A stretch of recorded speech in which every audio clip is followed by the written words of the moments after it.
got your daddy's ring. You're like a piece of heaven in a hurricane.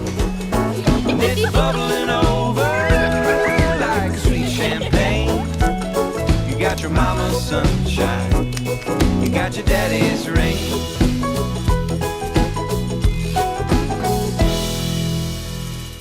We'll quote a little Dickens here this morning. Our cars have been in the best of times and the worst of times these last few weeks, between the extreme cold to now these sunny, mild days. And just like us, they might not know what season it actually is, so it's important to keep them tuned up. Richmond Blackwell owns Blackwell Automotive. He's back in studio this morning celebrating a big year at the shop. 20 years, right? Y'all been helping people. We started in 2004, so this September we'll completed 20 years. Oh gosh, don't tell me that. Meg was born in 2004, which means she's turning 22. Good night. Richmond, time goes by fast, doesn't it? It does. So for 20 years, people have been coming and trusting their cars to you. And while you're happy to work on lots of different cars, you kind of specialize, right? We do. In Toyotas? In Toyota and Nissan products.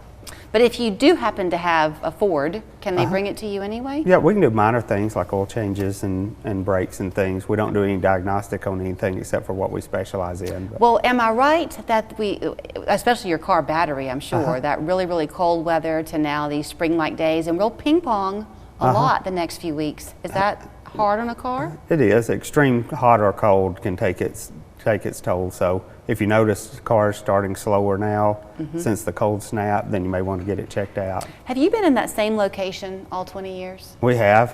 So when you opened it 20 years ago, if you've seen Richmond on the show, then you know this about him already. He's the mechanic who will come and not talk so much about your car, but more about your life. Yeah. You wanted it to be a place where people could be comfortable coming. We did, yeah, because it's changing mindset. Used to, the old repair shops, you didn't have a waiting room. You had a place to wait on your ride. But we wanted to be a place where people could come and hang out and we could develop relationships. And because a lot of the times you don't have a ride coming, like everybody's at work and you've got to wait while your car gets fixed. Right. So. And not to suggest that men don't want a comfortable place to wait, but it was always a little bit intimidating as a woman sometimes to sit in there and I don't know, it just wasn't our environment, and you make it very welcoming. Yeah, we tried to kind of change the dynamic. So, and now people can work from home, and a lot of people will come and they don't have to miss out on anything. We've got plenty of room for people. They can work there at the office. And did you choose in part, when you decided to specialize in the Toyotas and the Nissans, is part of that because you believe so much in those cars? We do, and we had some experience in the Toyota and Lexus side. And then we have some mechanics that have a lot of experience on the Nissan side.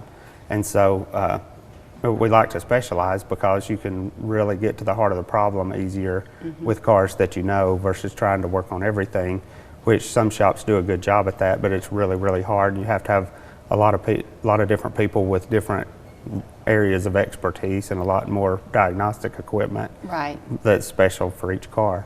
Okay, let's talk about the brakes. Everybody's cars have brakes, and you said y'all also will do oil changes.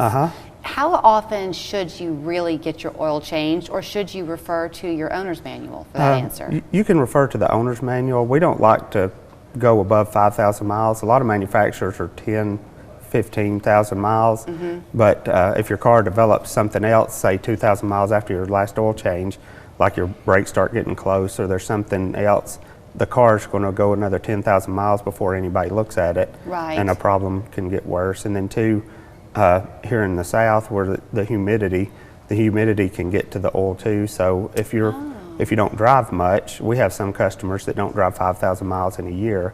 And so that may mean they're 3 or 4 years between oil changes if they wait to that 10 or 15,000 mile mark. Boy, that will never be me. I can't imagine not driving 5,000 miles. But if you work from home, that could easily be you.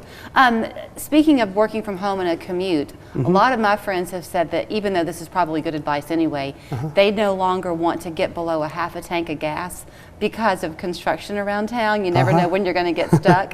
But does your engine run better if you keep a full tank of gas in your car? No, it doesn't really have any effect. And I'm not sure if it does now, but used to, they said don't get below a quarter of a tank because the fuel pump is in the bottom of the fuel tank, and that fuel helps to keep it cooler because it had that as insulation to absorb some of the heat off the fuel pump. And so They said that if you kept a little bit of gas in there, quarter and over, that your fuel pump would last longer. I think the last time I saw you was before Christmas and you had your jellies for sale. Do you still have any for sale? Nope. When all Christmas gone. is over, they're gone. But you still have the artwork. Yes, they're actually there today changing it out. They change it out once a quarter. So if you walk in, it looks like the Grinch stole Christmas because we got all the hangers on the wall and no pictures. So where else can you go to get your oil changed, your brake pads replaced, and get some work done while you're there, and then buy a piece of art on your way home? Exactly. Pretty great. Happy anniversary, Richmond. Well, thank you very much. Y'all are not open on the weekends, correct? No, Monday through Friday, 7:30 to 5:30. Okay, and here's where you can find them, 648-8001. They're right there at the Eastgate Loop, so very convenient for everybody. Call, make an appointment, and you'll be very glad that you did. Well, thank you. Local 3 School Patrol, keeping you informed of changes happening in your child's school right now or in the future. The things that affect their education,